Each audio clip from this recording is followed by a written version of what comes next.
Peggy bebas. Tapi bebasnya itu bebas perkara pra-peradilan. Artinya belum bebas dari pokok perkara.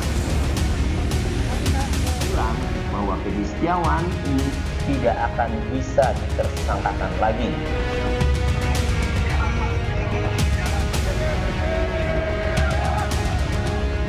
Kuasa hukum Peggy Setiawan menepis penilaian yang menyebut Peggy Setiawan bisa ditetapkan lagi sebagai tersangka dalam kasus pembunuhan Vina dan Eki. Salah satu kuasa hukum Peggy, Tony RM, bilang Peggy Setiawan tidak bisa ditersangkakan lagi karena dalam putusan pra-peradilan Peggy disebutkan jika ada keputusan, penetapan atau tindakan lain yang dilakukan penyidik kepada Peggy Setiawan akan dianggap tidak sah.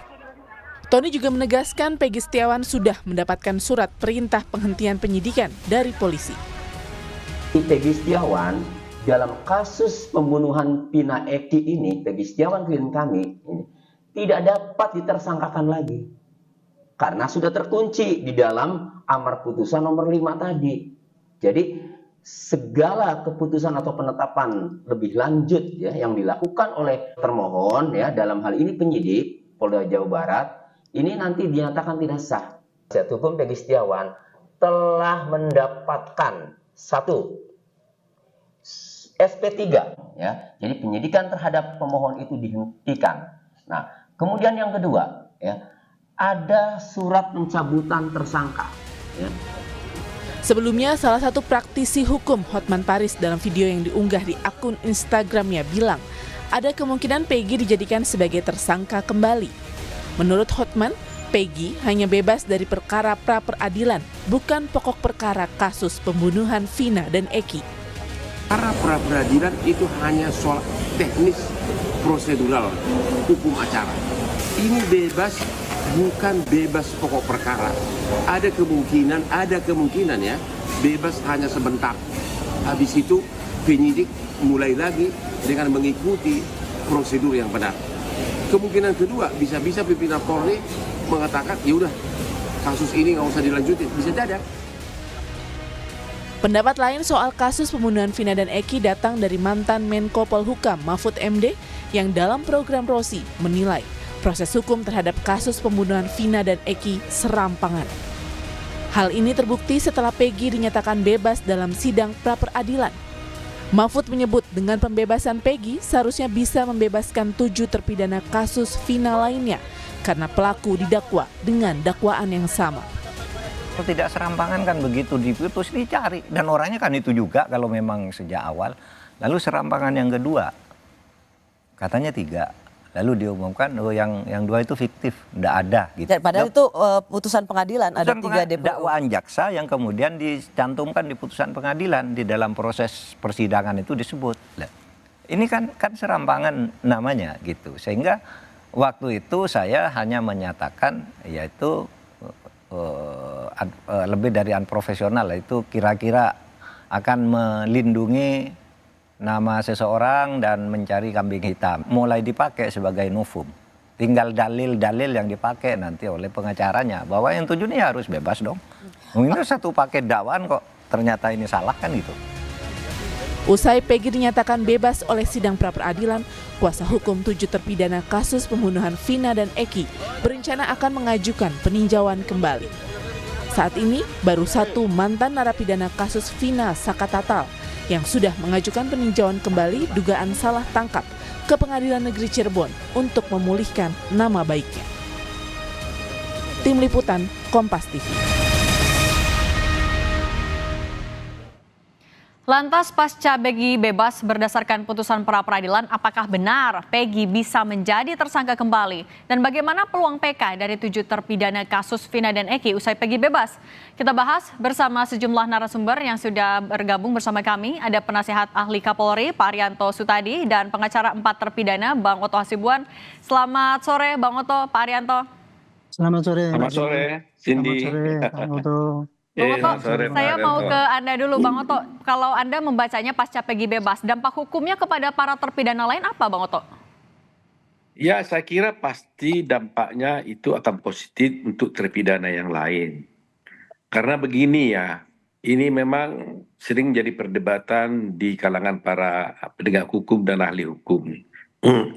Katakanlah sekarang ini kasusnya ini kan ada 11 orang tadinya sebagai tersangka dan 8 dijadikan terdakwa, 2 dikatakan buron. Nah, yang 2 sudahlah kita udah pernah bicarakan itu katanya kemudian dianggap itu fiktif. Nah, sekarang menyangkut Peggy. Peggy sekarang ini oleh kepolisian tentunya mereka yakini ini adalah Peggy yang dimasukkan yang buron tadinya yang kemudian ditahan. Ternyata oleh pengadilan dinyatakan dia itu dimenangkan dalam pra-peradilan dan di dalam pra-peradilan disebutkan bahwa penghentian penyidikan terhadap kasusnya si Peggy ini. Sehingga persoalannya begini. Kalau demikian halnya ada 8 yang sudah dihukum.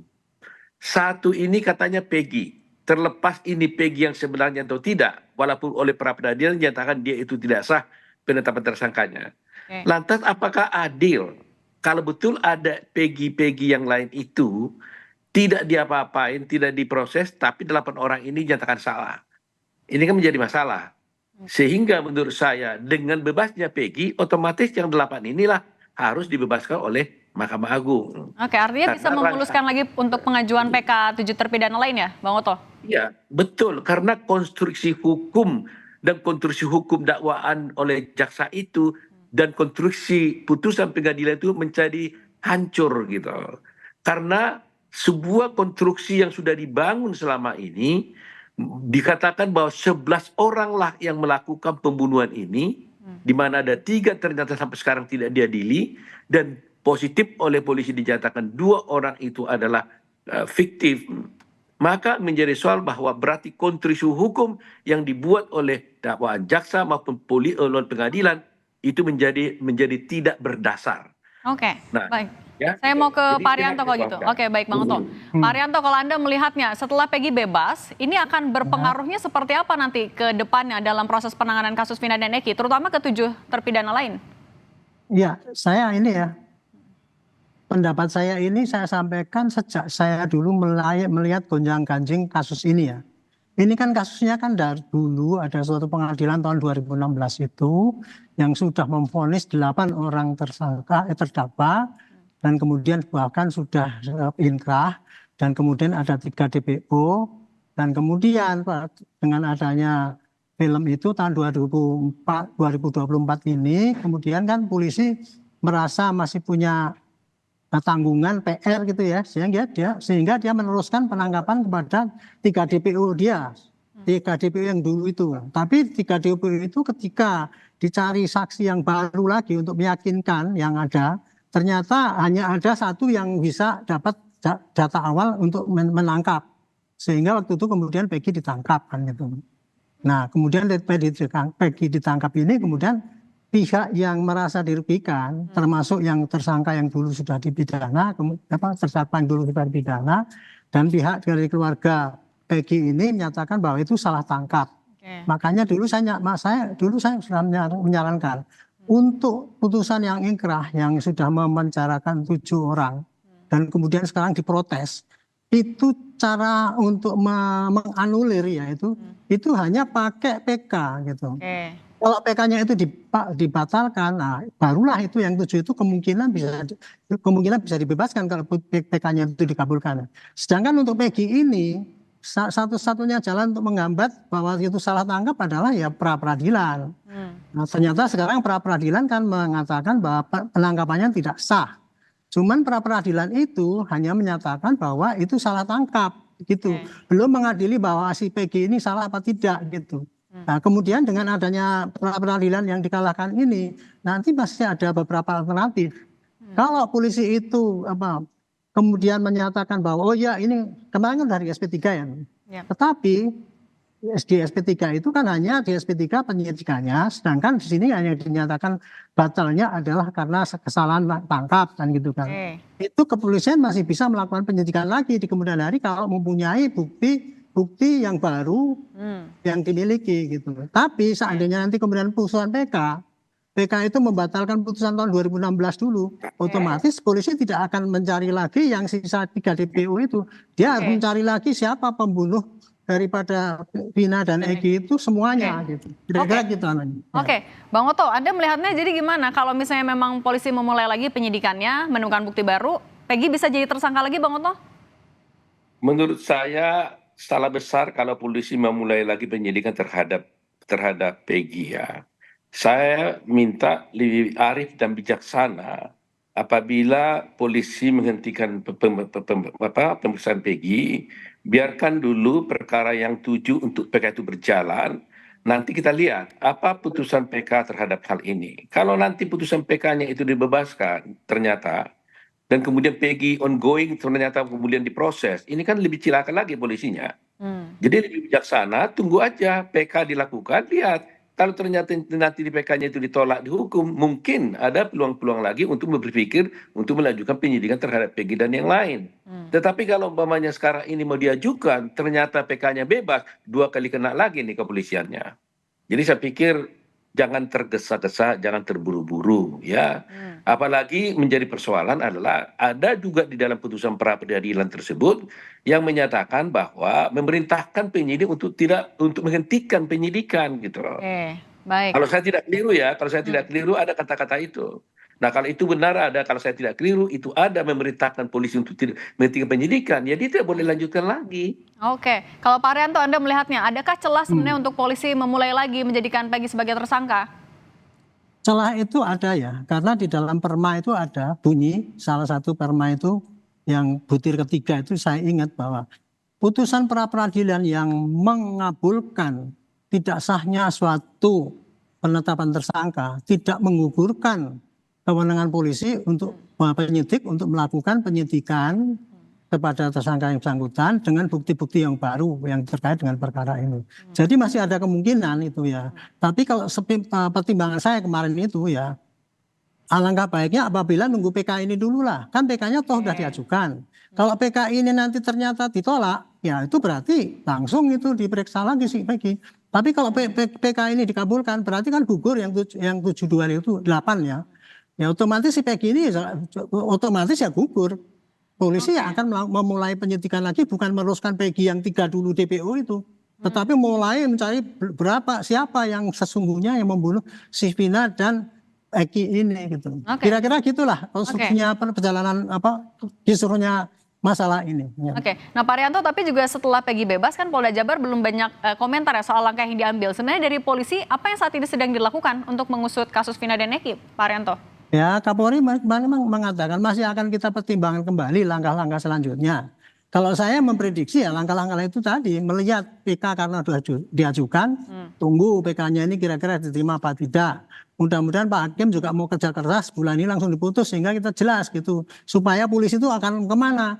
Apakah nunggu ini ya, kemudian nunggu kalau kalah, PK-nya dikabulkan, otomatis kan yang 8 itu nggak jadi, ya harus mulai dari mula. Dan termasuk juga Peggy yang sekarang nggak perlu dilanjutkan lagi, percuma.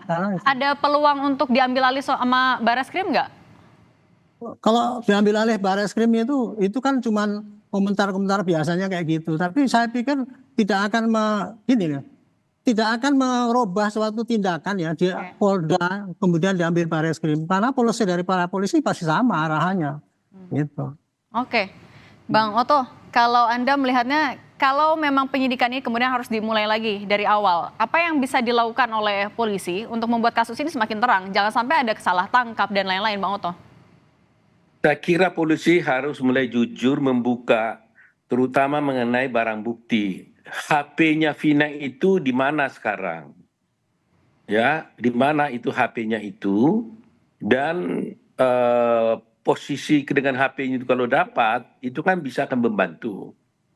Ya, jadi sampai sekarang polisi sekarang nggak bisa menunjukkan di mana HP-nya itu. Jadi sebaiknya menurut saya polisi mulai menyidik lagi ke belakang nih, HP yang tidak ada, ya kan? Kemudian juga CCTV yang belum dibuka. Nah ini kemana semua? Saya yakin dan percaya itu ada. Nggak mungkin tidak ada. Saya melihat di dalam berkas-berkas itu, saya mengindikasikan itu ada loh. Nah pertanyaan sekarang, mau nggak polisi membongkar itu dan mengekspos kepada publik barang itu di mana? Supaya polisi ini jangan dicecar terus sama para masyarakat Indonesia. Oke. Jujurlah, di mana itu HP? Tunjukkan apa isinya. Jangan ditutupi. Kalau ditutupi terus, saya melihat ini masyarakat tidak akan puas gitu loh. Jadi saya kira polisi sudah waktunya coba lihat di mana itu. Nah kemudian juga waktu itu di otopsi ulang ketika dia ketika di mayatnya digali kemudian diekshumasi. Kemudian itu kan pasti ada foto-foto yang berwarna kan, ya kan pasti difoto, di video dan sebagainya. Coba buka ke publik dong.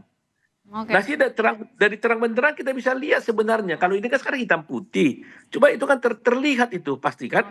Videonya itu kayak apa, retaknya dan sebagainya kelihatan itu semuanya. Baik. Nah kalau itu sudah dapat akan bisa menjadi terang perkara ini. Pak Rianto menanggapi Bang Oto tadi, kalau dari Polri artinya apa asistensi yang bisa dilakukan untuk mengawasi agar proses ini ke depannya berjalan secara transparan? Kalau saya sih tidak mulainya tidak pada kesalahan Polri mutlak ya. Polisi dulu pada tahun 2016 itu sudah melakukan penyidikan yang maksimal walaupun scientific crime investigation-nya nggak diterapkan. Tetapi itu kan sudah diterima oleh hakim bahwa itu menjadi bukti yang kuat bahwa sehingga bisa memandangkan 8 orang itu. Nah sekarang apabila nanti PK ini kemudian menganulir bahwa itu pengadilan itu nggak benar, nah barulah polisi bisa dipaksa sekarang bahwa dulu bukti yang disampaikan cuma gitu itu ternyata kurang lengkap. Berarti dia akan mencari lagi bukti-bukti yang dulu cuma disampaikan bukti tapi tidak dianalisis, kemudian mungkin perlu dianalisis lagi. Jadi kuncinya bukan pada polisi yang sekarang terbuka, dulu tertutup, bukan masalahnya. Dulu bukti-bukti yang diajukan oleh polisi dulu itu yang diterima harus dikoreksi lagi bahwa bukti itu ternyata kurang jelas ya, sehingga dia dibantah, maka polisi harus sidik ulang dengan lebih cermat lagi, dengan semua apa-apa bukti yang ada dimasukkan dengan dalam penyidikan yang baru ini. Penyidikan yang cermat. Gitu. Baik, penyidikan yang cermat tadi catatannya. Terima kasih Pak Rianto Sutadi, penasehat Kapolri, kemudian juga Bang Oto Hasibuan, pengacara dari 4 terpidana. Terima kasih, sehat selalu. Amin. Terima kasih.